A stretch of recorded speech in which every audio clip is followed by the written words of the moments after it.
Everyone's going super slow, mate. We can't do any overtaking. I lied that. We were going so slow, mate. That's all it took. 4 words, and the garage fell silent. Because in Formula 1, tone is everything, and Hamilton's tone wasn't confused, it was surgical. He wasn't complaining, he was diagnosing. The engineer hesitated, caught off guard. No instant reply, no soft reassurance, just static. For a few seconds, the Ferrari pit wall froze, because everyone knew what he really meant. The problem wasn't the driver. That radio line wasn't frustration, it was a statement. Hamilton had just exposed what Ferrari tried to hide all weekend. The car wasn't slow, the system was. When the words, "We were going so slow, mate," hit the radio, the reaction inside the Ferrari garage wasn't anger, it was disbelief. Hamilton wasn't shouting, he wasn't emotional, he was accurate. And that's what made it hurt. The engineer froze. You could almost hear him thinking, flipping through the data in real time, searching for a technical excuse that didn't exist. But there was nothing to say. No strategy misfire, no tire issue, no plausible reason for the drop in pace. Hamilton's telemetry told the story before anyone else could spin it. The car had been held back, whether by setup choices, management decisions, or internal miscommunication. He knew it, and so did they. When he said mate, it wasn't to his engineer, it was to Ferrari, a message wrapped in casual tone, but aimed straight at the system.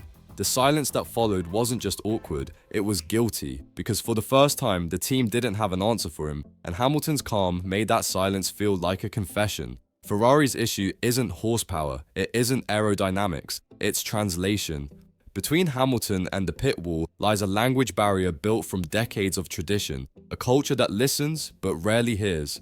Hamilton reports the symptoms with surgical precision, yet what returns through the radio isn't understanding.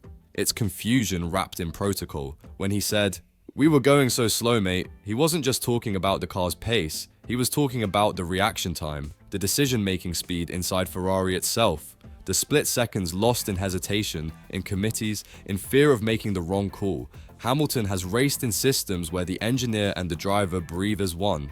At Ferrari, he's learning that the car might move fast, but the structure around it moves painfully slow, and that's what crushed him in Austin. Not the 4th place, not the gap to Verstappen, but realizing that for all Ferrari's beauty, it still can't keep up with a mind that thinks 2 laps ahead. He didn't say it outright, he didn't have to. Everyone in Maranello knew exactly what "so slow" really meant. When Hamilton spoke those 5 words, "We were going so slow, mate," he wasn't talking about a single lap. He was talking about an entire weekend that felt like deja vu.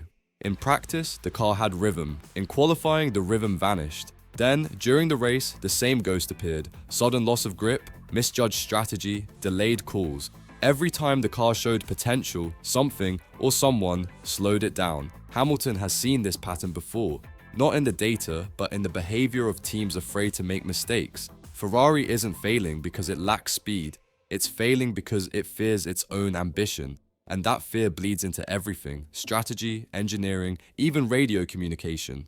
He caught it mid-race. He felt it through the steering wheel, through every half-second delay in instructions. And that's why his message wasn't an outburst. It was a verdict. While Leclerc vents emotion, Hamilton records evidence. He doesn't explode, he files. And when he finally speaks, his words hit harder than any radio rant in Formula 1. Because behind his calm, there's calculation. And behind that calculation, there's truth. The kind Ferrari doesn't like hearing on live broadcast. Part 5. The pattern returns. Ferrari's fear of leadership. Ferrari's history has always repeated itself. Not because of fate, but because of fear. Every time a driver tries to lead, the system resists. And in Austin, that old fear resurfaced the moment Hamilton spoke. "We were going so slow, mate." It wasn't a complaint, it was a mirror. A mirror showing Ferrari that it still doesn't trust strong voices. When a champion starts questioning the process, Ferrari doesn't listen. It tightens control. It's the same story that broke Alonso. The same silence that drove Vettel out.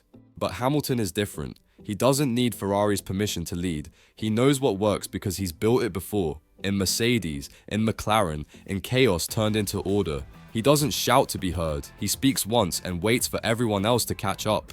That's what they fear most in Maranello, not losing races, but losing control. Because the moment Hamilton becomes the center of Ferrari's process, Ferrari stops being the old Ferrari. And for a team that lives through legacy, change feels like betrayal, even when it's the only way to win again. By the time the radio fell silent in Austin, something inside Ferrari had already shifted. Hamilton's calm wasn't weakness, it was control, and the garage could feel it. No shouting, no drama, just one voice that had seen this movie before and knew exactly how it ends if nobody acts. That's the difference between frustration and authority. Leclerc reacts, Hamilton directs. When he said, "We were going so slow, mate," it sounded like a moment of defeat. But it wasn't. It was the start of a reckoning, because Hamilton doesn't complain about what he can't change, he starts changing what he can't accept. After the race, engineers reviewed data not because they were told to, but because Hamilton made them question it. He forced Ferrari to confront its reflection, a team that keeps saying, "next year," while time keeps running out. That's what leadership looks like in silence. No meeting needed, no press release, just a single sentence on team radio that shifts the entire power dynamic of a team still haunted by its own past. The breaking point isn't when a driver explodes, it's when he no longer needs to. Inside the Ferrari garage, two philosophies now live side by side, and they're pulling in opposite directions. On one side, there's the old rhythm, instinctive, reactive, emotional. On the other, there's Hamilton, analytical, composed, unflinching. He doesn't chase setups blindly, he studies them. He doesn't demand miracles, he demands process. That's what makes him dangerous inside Ferrari, because while others race the stopwatch, Hamilton races patterns. Leclerc feels the car slipping and reacts with emotion. Hamilton feels it and builds a theory. He turns confusion into clarity, and that clarity exposes how slow Ferrari still thinks.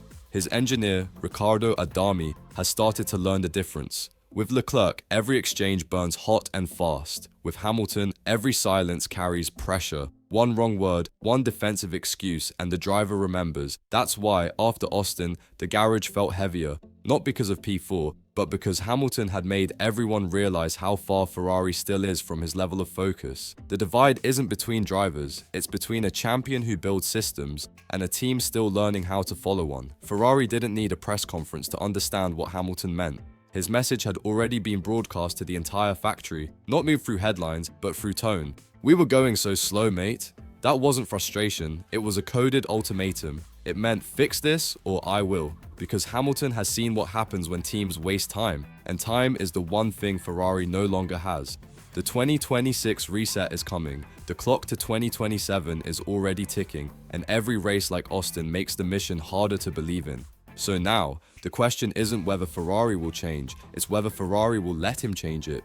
In Maranello, some engineers already whisper that Hamilton's debriefs feel like leadership meetings, calm, detailed, uncomfortable. He's not waiting to be given control, he's taking it. Not through politics, not through PR, but through precision. That's why his radio froze his engineer, because in that moment, Ferrari realized something powerful.